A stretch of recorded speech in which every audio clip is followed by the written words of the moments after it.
men are going to be faithful until they have been through some type of spiritual transformation. We got to stop this. Oh, I'm independent. I don't need you. Yes, you do. It's over with. Cheating is a deal breaker for It's me. over with. Yeah, it's over with. Do you think Louisiana like similar to Georgia? What differences you see? It's I can see the resemblance. Yes. It's very, very, very country. Country, very country. Yeah. So you were born there, raised there your whole Born life. and raised. How you yeah. get all the way over here in Atlanta? Oh man. See, I didn't come to Atlanta like when I left home. So I've been Traveling other places. Traveling other places. North Carolina was like my first stop. And I think I did that for like 1 or 2 years, and then my sister moved here. Okay. And she was like, "Oh, you need to come. Atlanta's the place to be for music and stuff. Mm-hmm. So I know you're trying to get your music and stuff out there." Because I'm like, I feel like North Carolina didn't give me what I really, really needed. Yeah. But Atlanta, when I came to Atlanta, I'm like, dang, okay. Like, it's a lot. Atlanta's the place for it. Yeah. It's the place to be. But then again, it's like, now it feel like I have to come down here and compete. And I'm like, no, I feel like I'm in a ball game all by myself. Like, I don't have to. I shouldn't feel like I have to like compete with the artists here. Yeah. Do you think that R&B is like is like a dominant sport? Like, you think you in heavy competition with other artists? With other artists, because it don't seem like it doesn't seem like the R&B is really competitive like as you would think. Like, a lot of people that I know like here that artists get deals, and I'm like, they're rappers. And I'm like, they rap sing. So I'm like, I'm not a rap singy, but I can do it. But it's just like, R&B is my lane. It's what I grew up on. It's what is instilled in me. And how long you been doing music? I've been doing music I've been singing since I was 5. Okay. But doing music, just pushing myself as an artist, 2016. Okay.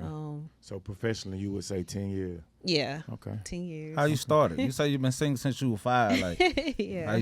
What started you doing that? I started in church. Okay. I'm definitely from church.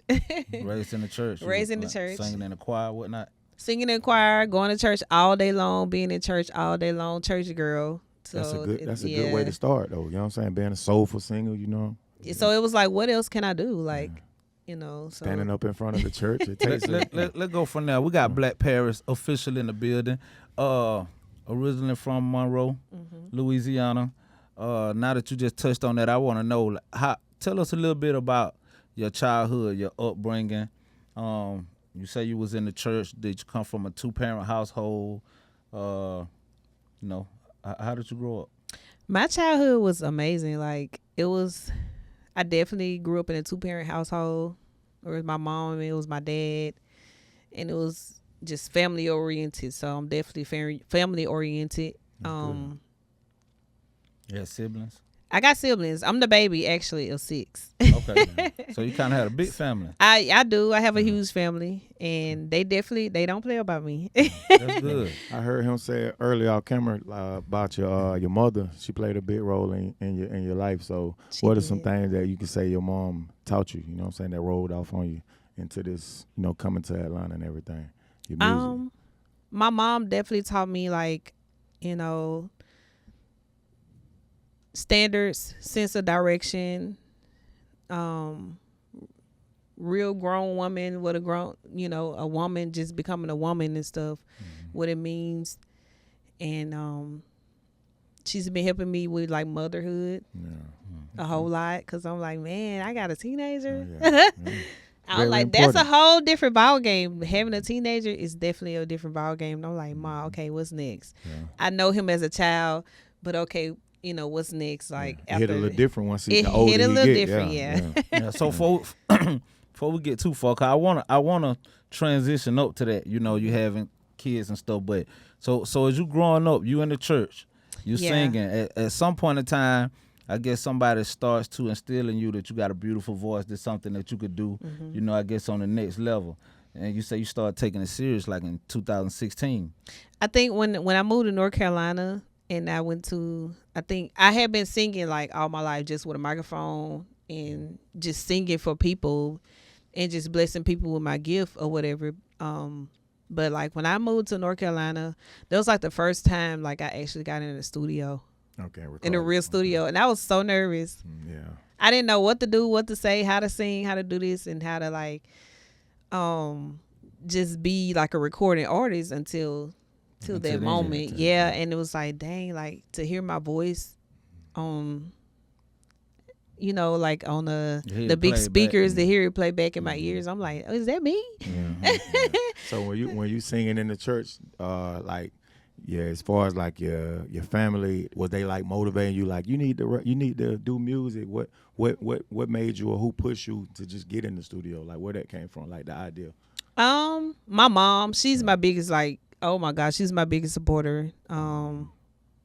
She definitely don't let nothing ride. Like you need to do that. You got to take it serious. Is this what you want to do? You know, some moments it was frustrating because I really just didn't want to do it because it was just so heavy. Yeah. It was a bunch of anxiety, and I'm like, do I really? Yeah. So I had to ask some questions to myself, like, man, do I really want to do this? But like every time I would try to give up, it's like, it keep calling. Yeah. It keep calling. People keep calling. The music keep calling. God keep giving me visions and stuff. So it's like, wow.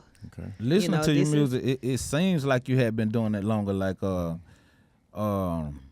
checked out your single, you know, your music. I think your song "Hold Me." Do you write your own lyrics? I do. Where your inspiration for your lyrics come from? My inspiration comes from like the legends, like I've already, you know, listened to and heard and grew up, you know, singing to and listened to and wanted to be like, you know, and I'm just like, okay, if they can do it, I can do it, you know, and I can mimic their voice and I can sound like them, and or in a way that, you know, how do they give this certain type of feel in a song to make me get in my emotions or feel something, you know? So I just wanted to, like, I got curious, and it was like, okay, how can I do that to kind of touch people in a way to where they like, man, like you're really, really, you helped me. Did any songs come from like real life experiences? All my songs come from real life experience. Okay. Any heartbreaks? Certainly. Okay. But that's what give you that real good music. Like, you know what I'm saying? Like people really can relate to it when it's like, man, I went through that same thing. So you can hear the soul, the soulfulness in your sound. Yep, you know it. But me, I grew up off a 2-parent household, and I grew up surrounded by love. So like when I did experience like a first heartbreak, it wasn't good. It made me like write more. It made me just say, man, you know what? I gotta write this out, because if I don't, it's gonna stay in. I'm gonna feel some type of way. I'm never gonna get it out. And so like me just writing music was like a therapeutic, you know, it was healing for myself. And I want to say this, you know, when I listened to it, I thought that it had, you know, kind of like a old, just a classic feel to it. That's different from a lot of the music that we hear in the day. I think it was very intimate, you know, not necessarily sexual, but like, you know, filled with a lot of intimacy. You get what I'm saying? So something real R&B. Right. So, you know, do you think that lane is missing now? I do. I truly do believe that lane is missing. I mean, you know, we got Ella Mai, we got, you know, what's another one? Ella Mai. Who else? Who else is R&B? Oh my goodness. What we talking? Females? Females, yeah, because a lot of these artists do, you know, they do like pop. They're like pop artists. Right. And the content is more like, it's a lot more raunchy. Like I was watching the verses from Pretty Ricky and B2K, right? And so as I'm listening to both sides, you know, just giving you an example. B2K got a lot of kid popish type music, and then Pretty Ricky, liking their music, but it's a lot more, you know, freaky, sexual, you know, type music. But it's like it's either one or the two. You Yeah. don't really have like I guess like your NDRE type artists, you know what I mean? Mariah Carey. Mariah the Yeah. Scientist. Yeah, Mariah Carey, Whitney Houston, Right. people like Anita Mary J. Baker, Blige. like all the oldies. Tim's. Yeah. Yeah. That's what you remind me of. Tim's is another one like that. It's a She good one. sings like real R&B as well. Mm-hmm. But like none of like that. We don't have that many artists that really just, hit on the Summer Walker. Summer Walker. Yeah, Yeah. I get Summer Walker. Yeah, she tough. She's pretty dope. I love her. Why do you think that is though? Cause it seems like at one time the music lane was filled with that, coming to the 90s. But now we have transitioned to where it's almost extinct. Why do you think? How do you think that happened, or what do you think the reason is? I think the game has really just changed to where I feel like it's like, okay, if you got content, if you could push on social media, if you can run the numbers up, then you famous or you popular or we'll sign you. But it's not no real artist development no more, like as in get in the studio, push choreography, stuff like that, like behind the scenes stuff to make an artist just like really just pop and blow. It's more like, oh, you popping on TikTok or you popping on like Instagram, and I'm like, I'm not no social media person like that. But I'm like, dang, like I had to get I had to learn. You think it's hard for you, like with your breakthrough, with trying to get because you so I to feel like yourself? it's a little more. We're not gonna say hard. We're gonna say like a little more challenging. Yeah, that's the word I'm looking for. Okay. It's a little more challenging. So it's like certain stuff that you have to like do. Certain you gotta. I guess I gotta post every day, and I'm like, man, I don't feel like posting every day, but that's what I wanted to ask you. How do you feel about? Because I know you probably of age somewhat. I wouldn't go too deep into that, but do you think with the social media, with how you came up, the difference in the social media era now, like you have to, you feel like, dang man, I got to put it out there a little more. How do you feel about social media with music and you being private? How do you know what I'm saying? Like, that's why I was saying like more content. They say do more things to get, and I'm like, I wasn't never a person that looked for a lot of attention because like my energy and presence just it's enough. It's enough, and it explains itself. And I'm like, I don't want to have to do more to like get attention. Don't like be doing too much. Yeah, I don't have to do a whole lot. Just my presence alone, just me, just being a genuine person and just having a love for people and just genuine. I feel like. Okay, like that's enough, But a good tip that you said earlier about vlogging, like that's something that I think they want to see the creative side of you, what you're doing before you got here. You know what I'm saying? Right. So I think you're in the right ballpark with that. So and I'm showing and I'm gonna say that I am showing more of that, like of me just being behind the scenes, creating and just working behind it, because I do a lot of working behind the scenes. Yeah, you be having a lot going on. I be doing a lot. I be so busy, and people are like, "What you doing?" I'm busy. Yeah, I'm busy, going on. and that's because I have to stay busy because I'm my own CEO of my own business. So I have all to the lead work yourself. I'm doing all the lead work, and I'm even in school, too, for business administration, so I can run my own company. I want to address a lot of times. People get into artistry, they start creating before they line up their ducks as far as the back office. So that's, creating an LLC if you're going to be somebody that's operating up on yourself or, signed to yourself. Right. Is that something that you took the time to do before you start really putting your music out?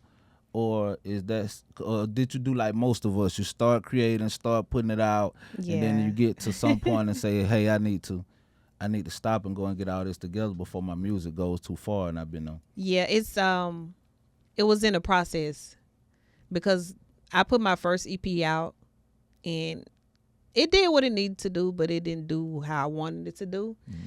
And I'm like, okay, what else? Like, what can I go and learn?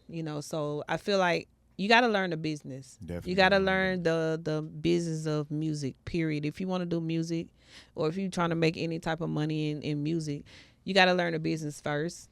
And so I just was like, okay, I got to go and learn. because my mom always say like a ball lesson is the best lesson. Yeah. So if any artists like out there, y'all have to invest in yourself. Like, please learn the business first. Tell us what that looks like though, because we hear people say that all the time. But tell what would that look like for artists who start from scratch, learning the business. Learning the business is like, okay, it's really learning like, okay, what type of team you need to help you be successful, and what roles would they play, what would they be doing, how would they get there, and like, really, is everybody that's on your team, are they seeing the vision? So I think that's the first thing first, like your team.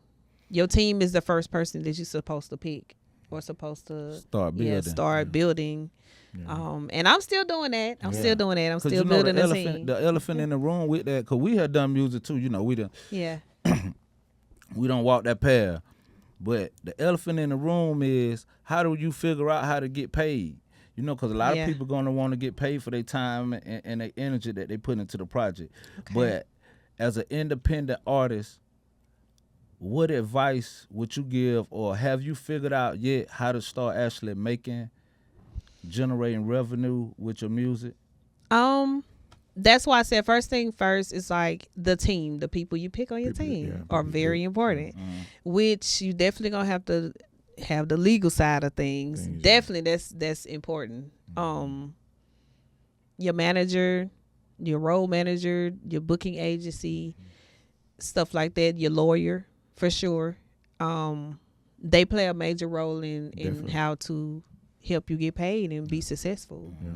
So that's why I say a team. I got you. A team of advisors. I want to ask you, like, far as your challenges, what challenges have you faced since, you know, being in the music industry? Would you say the business side of it, would that be one of them? Like, what was? Yeah, the challenges. I think that was what it was, the business side of things, because I was learning. You know, I was just putting stuff out there and thought that, hey, I could just put it out there and somebody else see it. But didn't know that I had to do the inner work. So you got to do the inner work first. So right now it'd be pretty much you doing your bookings, you're uploading your music, you pretty much doing everything. Yeah. Okay. And building relationships with important people is very, very important. Very important. That's very important. Yeah. You got some good DJs that you deal with on the regular that, you know, that kind of help you push. One of them is DJ Deceptacon, for sure. Shouts out to DJ Deceptacon for just being in my corner and, you know, giving me advice and stuff, because he's definitely a dope individual. Yeah, he is, man. And somebody that, you know, all the artists can learn from. DJs is definitely the first person you should be networking with, because if you want them to push your stuff in the club, of course, DJs is important. I want you to talk about the process of making your album. For the people who don't know, Blaque Paris Official, you can go and find it go and find her and her music on all social media and just digital streaming platforms. Yeah. But I want you to talk about the process of making your album, Barefoot. Let's talk about where you get that title from, and the process of making that album, and then I want to roll into the single "Hold Me," because I actually like that record. So, well, the single is Weekend. Weekend was like the first single that I came out with. That's off the album. Okay. And it still will ride to this day, like, because I would push it still to this day. But just creating the whole Barefoot EP was like, oh my goodness, like, it was so many ups, it was so many downs that I was going through at the time of like that process. And I'm like, I was at a process where I had broke my foot one time, and I'm like, man, I had to be out. I couldn't. I was like really just like a tough time. And I'm like, man, I got to get this music out. All the emotions started coming in. And they just started racing. And I'm like, I'm over here with it. I can't really do nothing with a broken leg. So I gotta push through the best way I can. And then like so many people expected a lot out of me at the time. And I'm like, I just need time to heal, y'all. I'm coming. I promise you, I got y'all. But it's just so much pressure. Like, so you think that was a tough album? Yeah. So when it's a song called "No Pressure" on there, and it talks about the music and how like the industry will get you, like, you know. But I'd be like, it's no pressure, because I felt a lot of pressure. I felt like I had to like hurry up and do it and get it out. But I'm like, I look at myself as a butterfly, and I'm like, I'm still in the butterfly stages to where I'm like, y'all need to let the butterfly let it bloom. So that way when it comes out, it'll be beautiful. Yeah, just trust the process. Trust the process. And I think that was like a moment in my life where it's like, okay, I know y'all expecting a lot of things out of me, but I'm coming. How did you get that title? Which one? The Barefoot? So I got the title where it's like, Barefoot was really like, okay, I got to let a lot of things go. And it hurted. It hurted, which meant relationships with people that didn't need to be there. Just old habits, and just a lot of like stuff that was like holding me back from just really, really just blossoming into like the beautiful butterfly. So I got the title Barefoot. Barefoot means like to let a lot of things go, to be free, to be more grounded, connected with the earth. So I was just like, okay, I want to be more grounded when the new process start, or when I'm trying to put out something new. I could be more grounded, and I could be more, protected. I could be more safe. I can, it was all those questions like, how can I do better for the next time? Because in life, a lot of time we gotta, and this is something I find myself doing. We can't make room for the new because we so used to holding on to the old. And that comes with a lot of things, clothes, people, cars, just not just material things, but like I say, also people in relationships too. Yeah. But with that, I want to ask you, how do you know when it's time to leave? Oh my God. When it gets too real, when it gets to like, to the point where you lose yourself, or you feeling like you losing yourself, that's when it's time. It's time to go. That's when it's time. And that's with people. That's with relationships. That's with anything that Jobs. Yes, of course, jobs. That's with anything. Like if it gets to a point where it's overbearing and it's messing with your health, your mental health, leave. What's one thing that you would say is a deal breaker, a no-go in a relationship with the guy? Originally, like, something that you ain't. Oh my goodness. I definitely don't put up with inconsistency. Inconsistency is one of them. I like honesty, loyalty, genuine, a person that's grounded like me, I can understand a lot of people, they have stuff that they're dealing with, but like, if you're not looking to like do better or get better, and if you keep the situation, like I tell a lot of people, like, if you blaming somebody for your problems that you having now, then you can't point the blame to nobody but you. Like, it's you, it's self. So I tell a lot of people, do like a lot of like self-reflection and learn like, okay, what am I doing wrong, or how can I fix what I'm to be better? So self-improvement. So that's the word. With the answer, it don't sound like you have any like real just hard down no's. Like, if you do this, it is over with. I don't want to talk to you again ever no more. Cheating. It's over with. Cheating is a deal breaker for me. It's over with. Yeah, it's over with. One and done. You think that's a realistic expectation? Yeah, because I'm like, okay, if I'm gonna be a loyal person, like, be loyal to me. Like, but like, we all grown, so we can talk about it. If you wanna do your thing, let me know. I'm a person that understands, like, you have to let it, and that's how you know you love people. Or if you love somebody, that's what real love means, when you let a person go and do and kind of grow for themselves. Yeah.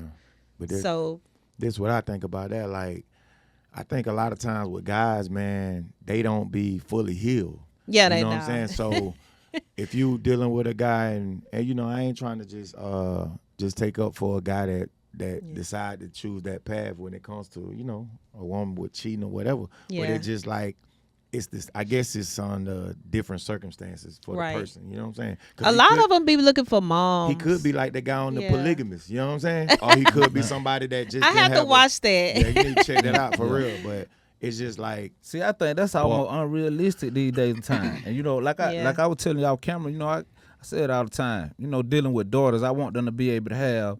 You know, men, I want to be able to have. I want them to be able to have husbands. I want to be able to have son-in-laws. So, you know, I try to deal with them on a realistic level.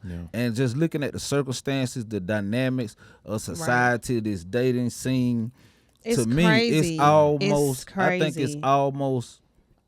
Well, I have told my daughters this. A lot of people are single. Though. Once you start dealing with a man on a serious level, I don't think that men are going to be faithful until they have been through some type of spiritual transformation. Or their upbringing plays a big part in it. You know what I'm saying? Like you say you had your father in the household. Yeah. You know what I'm saying? But he gonna have some kind of system in place where things gonna be strict. It goes for boys and girls. Like if that father's present, he gonna be like, "Hey man, you don't need to do that." Even with your daughter, because I know my dog, he real strict about certain things. So a lot of times with guys, not to say to make an excuse, to say this is why that guy cheated, but I guarantee you if he come up in a 2-parent household and his parent he ain't see his dad cheating on his mom, or you know what I'm saying? Those are things that gonna stick with him as he go up and he grow up and he gonna know how to treat a woman. Right. You know what I'm saying? So, I think it go a little deeper than that, because I think that honestly, I'm saying that's just part of it. Yeah, part of it. I get it, but I think that honestly, as men, especially a young man, you know, 17, 18, 19, 23, 24. I think it's part of his natural anatomy to be attracted to you. You know, he's going to have to fight something natural within himself to know that, hey, I'm dealing with this woman right here, and I want to be serious enough with her to deny, you know, these other feelings that I'm having, you know, because I don't. What I'm saying is this. I think it's natural for a young man to be attracted to different energies, to different women. And that's in a male's nature. That's in a male's nature. It's in a male's nature we have to be mature enough, physically and spiritually, to be able to recognize what's going on and to be able to handle that situation. Because if not, I think a lot of good dudes end up messing up before they realize before they processing, you know, these emotions. We hadn't learned that. So I would advise, or I think for any woman that's looking to be, if you're looking to have a serious relationship with a nice looking man, he get money, you know, he take care of himself, he has a nice look, you can't really expect that man to be a one woman man or to be faithful until he understands that part. Until he understands that part, physically, mentally, and spiritually. Because that part right there, it does matter in a relationship. When a male has himself together, he can lead properly. He can lead the relationship properly, and that's y'all supposed to lead. Y'all were put here to lead, and that's one thing like that I see, like a lot of women. Oh, I'm independent, you know. No offense, you know, I love my women, but we got to stop this. Oh, I'm independent. I don't need. You know, yes, you do. I don't need. You don't need what? I don't need. Yeah. You know it's good men out there that want to do that and that wants to have a family and that wants to lead. But like, females got to be open. They have to be open. Be open and, you know, want a man. Yeah. Allow him the opportunity to love, and then a lot of times it be childhood trauma or previous relationship trauma. Right. You know what I'm saying? A lot of times those things will be in the play to where women are like, oh, F every nigga ain't. You know what I'm saying? Like they have that chip on their shoulder. So they have, and it's not fair because it's a place where they have to go and heal. You know, from being heartbroken, from, you know, oh, this same guy, he gonna do the same thing, you know, and they have that instilled in their head, and it's like you really have to let go when you start something new. Yeah, it's a baggage. Unless you're dealing with somebody who older.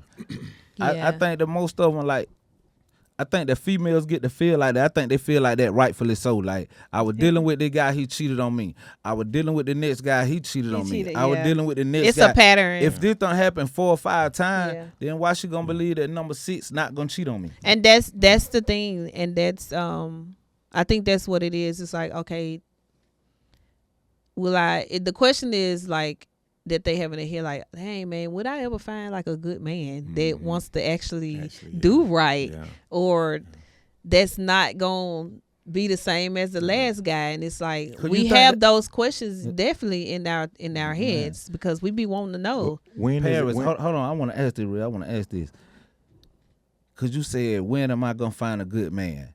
I think one of those 5 or 6 that she was dating, you don't think that was a good man because they cheated one time? I'm saying that ex them might have been a good man because they cheated.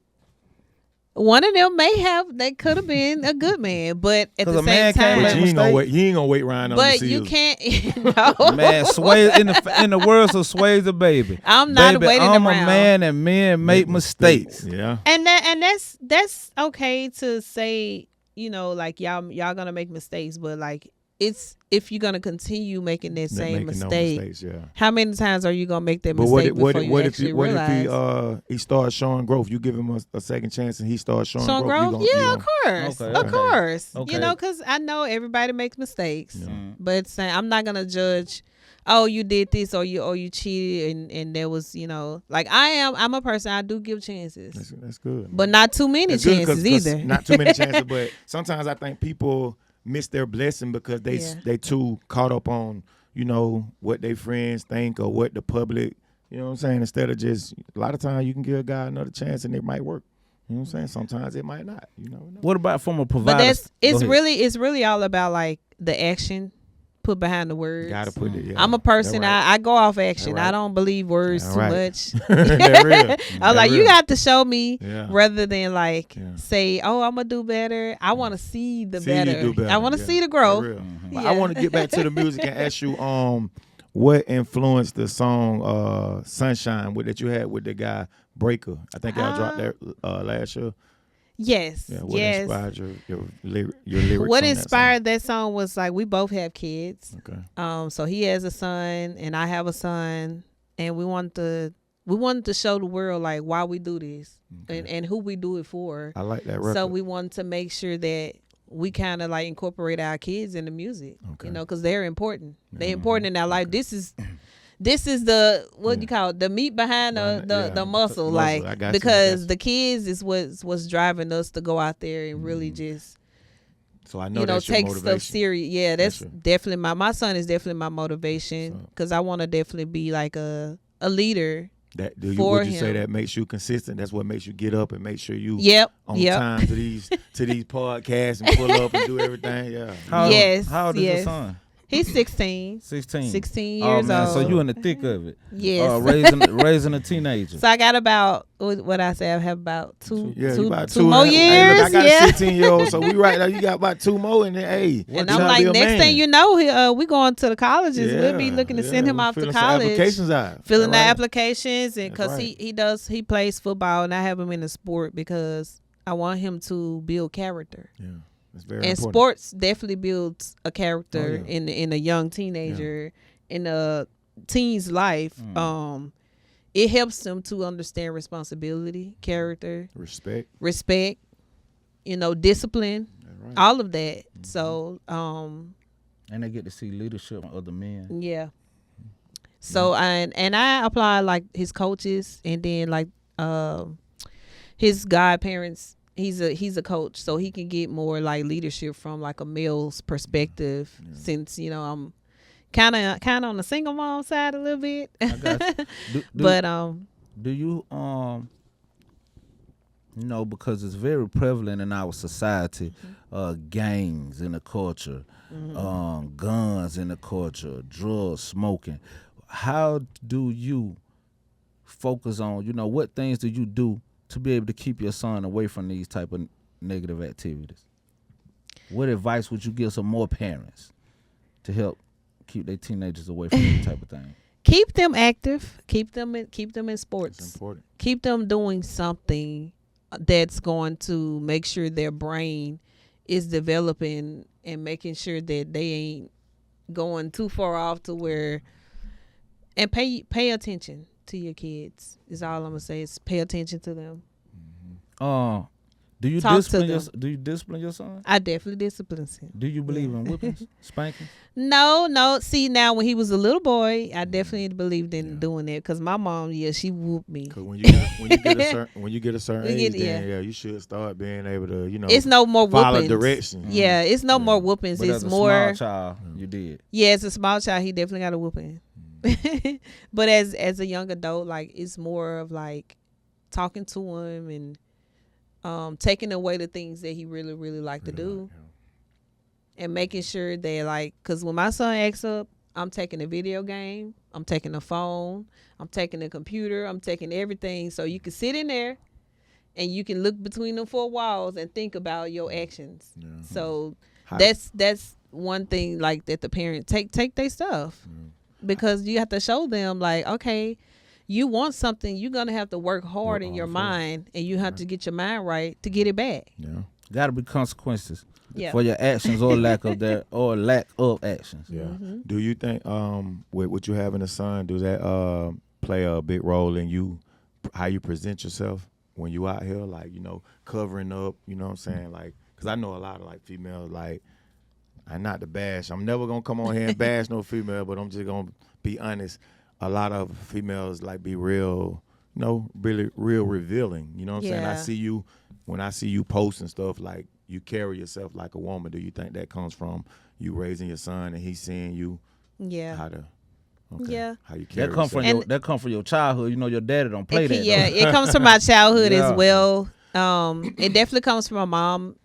She tells me, like, hey, certain stuff is revealing and certain stuff represents certain stuff. So I'm like, okay, well, when you want to be a real woman and you want to show the women, like, you don't have to be too revealing.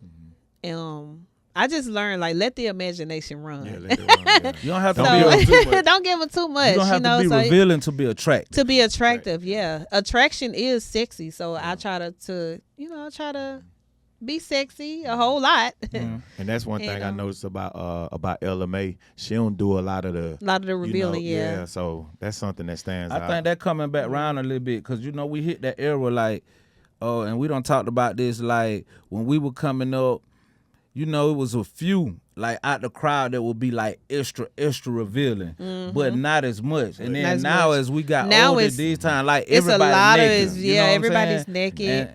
And like now, I think that men are starting to appreciate more a covered up woman. Like, I done heard multiple guys say this, recently.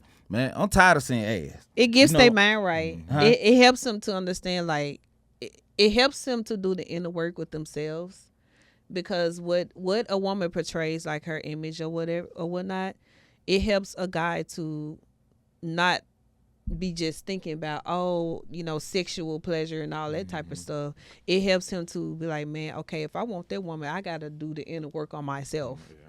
Cause that one, when I see that woman, I know that woman is not gonna play with me. How you present yourself. How you present yourself is how is how you portray yourself. So, because when you talking about dating, like, how can you want a man to respect you? And then you already got. If you don't respect yourself, respect yourself, so shit. Like, he gonna come at you the way he see it. Like, damn, she already got an ass. Like, he trying to smash or whatever. You know what I'm saying? Because you present it, like, I'm just being honest. No, you are. You know what I'm saying? But if a man see a woman and she's covered up, she look classy, he know he can't come half stepping. Or he can't come play. Can't come playing. Do you think that women?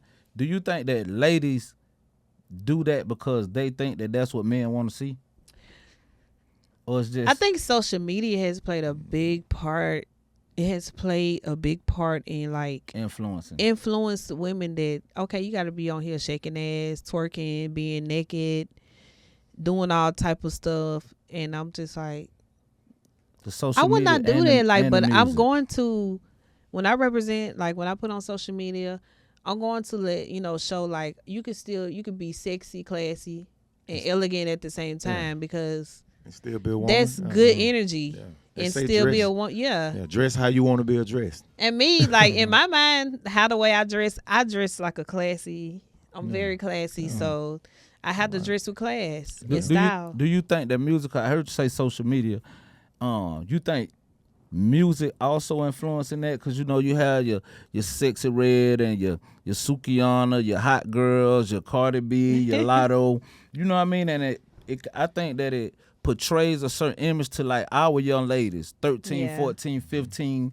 They want to be this. They want to be Carisha, The Young Miami. Spend the cash. Right, Oh my, that's a nice song. I'm not Yeah. gonna lie, it's a nice dope song. Yeah. She definitely has a hit on her hands, but we old enough to we old mature enough, yeah. to understand. yeah, When someone 15 or 16-year-old young lady may, they start to follow this path of trends, and I think that Of they trying end to up be like influenced like that. demoralizing Yeah. themselves in the process before they they reach their age. Right. Do you think that song "Spin That" sends the wrong message to our youth? Yeah. Yeah. Yeah, I believe so. It does, because it just teaching them like, okay, well, this is what you when you trying to go get a man, this is what you better tell him to spend that. It's not all about that in particular, but of course a man has to want to provide, but like it's really just messing up like the ladies, like the younger adults' heads to say, okay, I need to find me a man with some money. And that's all I'm looking for. I'm not looking for the morals, the values, the standards in this guy. I don't care, as long as he got money. The man could have money, but not even be where he need to be spiritually in the mind. Yeah. So Might have now money that's and not something even that be a good man. a good man. Yeah. Now that's something that you have to deal with when you want that man with the money. Yeah. So Say that. I want you to say that again, because 90%, well, I ain't gonna just say 90%, but a lot of women, like you said, they are attracted to the money. These the type of guys they go for. Oh, girl, he gotta have some money. If he got some money, if he has some money, a lot of qualities automatically get overlooked. Yep. He could be ugly. He could have bad character, but if he got some money, a lot of qualities. His spirit is not right. People women are overlooked that for that paper. You get what I'm saying? And I see that, and it's very like saddening, because it's like, okay, where's the real? It's not like the real genuine relationship where you meet a guy and y'all go on a date and y'all get to know each other. Yeah. It's more of, oh, take me on a date, let me get some money. Yeah. Yeah, because it's more. It's not. That's why the dating scene is crazy, because it's like all it's that not falls all that falls. Yeah. all that falls into, not to cut you off, all that falls into the image that they want to portray for social media. So hey, the man can take them to Benihana's or whatever. Yeah. It looks good on camera. They don't really care about whether he's a good man. Whether he's a good he man. could be a child pedophile. He could be. It don't matter as long as he got money. So a lot of times I think it's just women, and I keep saying it because I'm never gonna be the one to bash no females. I be thinking that. I be seeing guys do that, and I feel like that shit weak. But at the same time, it's like the women, when they lead with money, like that's the first thing you worried about. You're not gonna never find a good man if that's all you. You don't know think If that's all you're wanna looking have for, fun? yeah. Just I don't say think that. the girls, Just say girls that. that want to have Hey, fun. just But say I mean, that. if they just want to have fun, then now they have to know what the consequences come with when you just want to have fun, because a guy is not gonna take you serious when you just want to have fun. So you got to know that that's what you want to do. You got to know the difference between playing and being serious. And you lead with money. So if you want that money, then He know that wants- he gonna go play. He don't gonna get go mad play. because he want to smack on the first night. Yeah. But But that's the truth, though. It's really the truth. But What do you think a date looks like to you? a real date. For a guy out there that may be watching, or not even to you, just you, or like you said, a classy lady of your character. What would you describe as, hey, this is a quality way to approach To date a me? woman, yeah. And Ideal for us, date. huh? I said, ideal date. Yeah, ideal date. What's a quality way? What's a formal way to approach a woman like you? And what's an ideal date looking like with Miss Blaque Paris official? I feel like when you approach someone, you approach them with respect first. Don't be approaching me looking at my image or looking at my bottom feet, my backside already and lusting. Because one thing for sure, I notice, like, I feel energy before it even comes to me. I feel it, and that's one of the God-given talents that I have. Discernment. Discernment is what is a big one. So I'm like, before you approach someone, I have to know like you serious. Come to me like, you know. Yeah. So what would that look like? What would that look like? Hello, how you doing? How you doing? Yeah. Introduce yourself. And I don't see nothing wrong with that. You know, a guy introducing himself the right way. Mm-hmm. And, you know, hey, can we, you know, just go get, you know, a couple of drinks, or, you know, let's have dinner or a movie or something. And then at the end of the day, when it's time to go, you know, okay, we'll see how this goes, or give my number and we call each other and go from there and talk on the phone. I like talking on the phone. I don't like texting because I want to feel a person's energy. I'm like, all that texting is like. We live in a text world. We live in a text world, and it's like. It's I too know microwave-ish. it's too because sometimes a text could go wrong. Yeah. Somebody could read a text a wrong way. Oh yeah.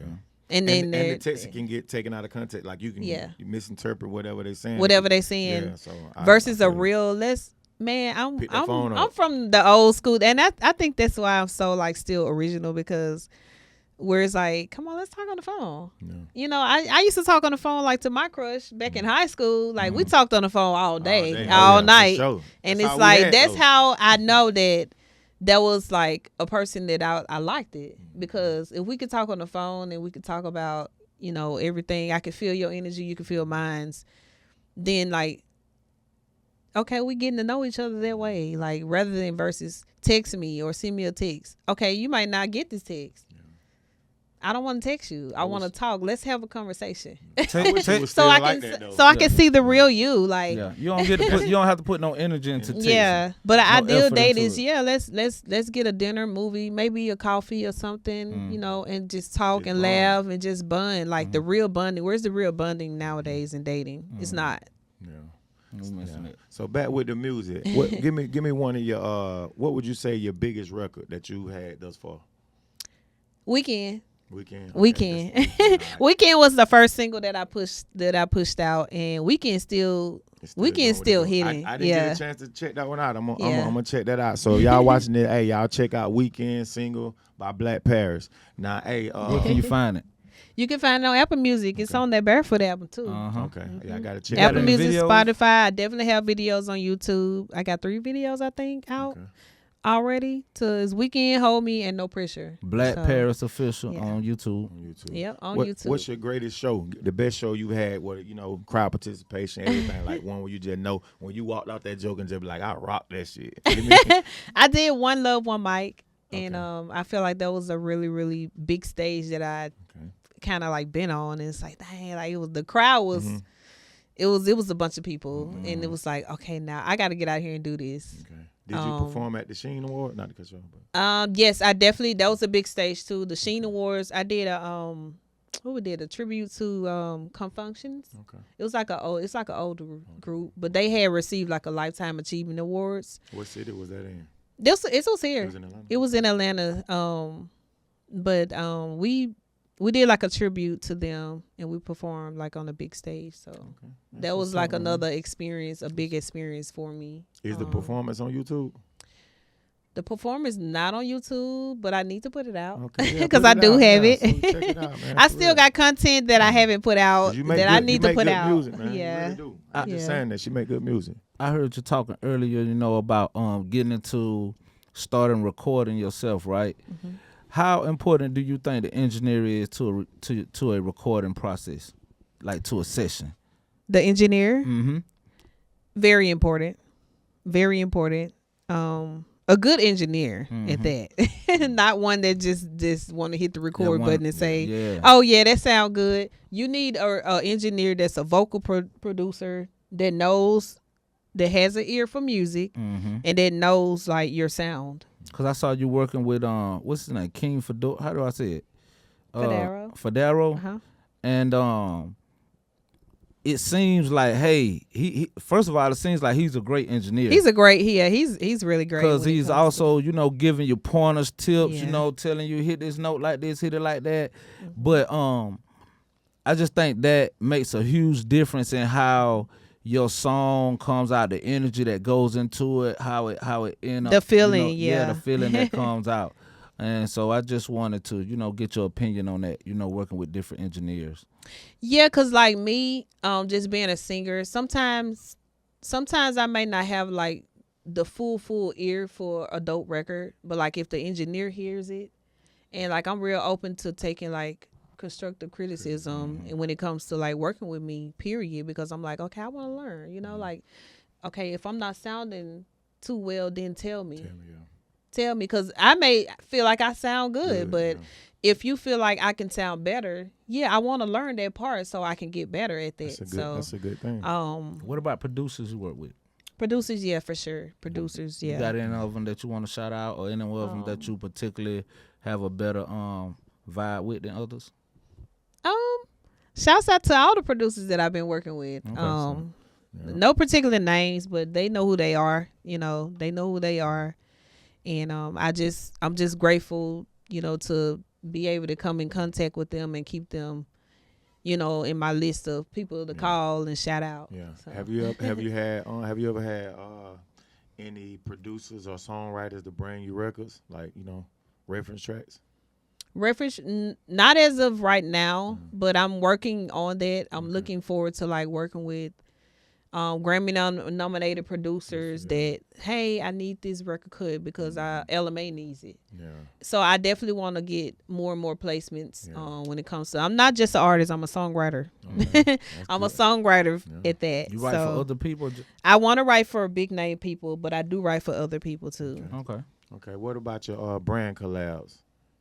Brand collabs? Yeah, I see you had the brand collab, Blue Wonder, and the band lab. So how did that come about? It's just me doing the background work, just to catch the brands. You know, you gotta be in their eyesight for them to be like, okay, you doing your thing. We wanna collab with you now for real. So that's just more of like doing like the background work. Yeah, it goes back to what you were saying about not to cut you off about business. Like, about business, and that's just business. Period. How to bring it in, how to bring it back in. So when people see like, okay, they doing a good job with branding my stuff, let me send them some free products or reviews or whatnot send some merch so they can wear it, because she got a following. Yeah. And she got people engaging with the stuff. So we want our products on her page. So that's how you get brand deals. You gotta definitely just go get it. Yeah, put it out there. Then they'll be calling you saying, hey, we want to cut a deal with you. Yeah. That's what's up. We see you working, man. Yeah. That's just the part of like learning the business side of things. When you being a creative, when you being just an artist, period, like you definitely got to learn the business of like different collabs with people and how to get those collabs and where to get those collabs and how to start. Like, but that's a start. That's a start, yeah. Mm-hmm. You got anything you want to shout out? You know what I'm saying? Want to give shouts out to anybody out there? Anything? I mean, shouts out to all the people that's supporting me, that's hitting play on my music, that's sending love on my IG, that's calling me and checking on me. Shouts out to y'all, like for real. Where they can find you at? They can find me at Blaque Paris. That's BLAQUE PARIS official on Instagram, on YouTube too as well. So, yep. And we'll go hit that again. The album Barefoot. Please download the album Barefoot because it's out. Apple Music, iTunes, Spotify. Yep. And the up and coming single that you're gonna drop, what's the name of it? It's called Roll. It's called Roll. Let's get to it. Yep. So it's called Roll, but we're gonna get to it. I've been putting out content for that as well. So if you've been seeing it, definitely press play on that because it's a dope song. Yeah, man. That's what's up, man. Blaque Paris, man. Blaque Paris. Hold on, before we get out of here, you want to give us a sample, or they just need to go check it out? They have to go check it out. Okay, they have to go check it out. They have to go check it out. I just had to test the water. See, I can't give them the full sauce. You know, the full sauce. They got to check it out. They got to go. Give them the verse. Give them the verse all weekend. Just a sample. Just a sample. Let them. You gonna win somebody over, I'm sure. This week been a little heavy. I ain't tripping. Got my bag ready. 'Cause I'm in need of some love. This week been real slow, trying to let loose, let go. and I just need some time for me. I said, ready for the weekend, ready for the weekend. You know I be ready for the weekend, ready for the weekend. You know, ready for the weekend, ready for the weekend. You know I be ready for the weekend, ready for the weekend. You know. I got you. I'm picking up what you putting out. Blaque Paris We ready. official So in the that's building. weekend. Please download weekend, y'all. Stream weekend because weekend is forever that song. for sure. It's gonna keep on rolling to it's like a lifetime song. Gotcha. Yeah. All Thank right, y'all. well, we're glad to have you. You know, No, I'm glad. Thank y'all in for the having building me. with us today. Here at Global Local Podcast. And before we get out of here, man, we want to let the people know to always stay on your grind. You never know when your moment gonna come. Cause like we always tell you, you could be local today and global tomorrow. Hey man, we always I here for feel y'all. that. Celebrate, educate the people. Y'all already know, man. Blaque Paris, y'all check out. Hey. Yeah, we appreciate you for putting up. Thank you. Thank you. You can be local today, global tomorrow, yeah. You can be local today, global tomorrow, yeah.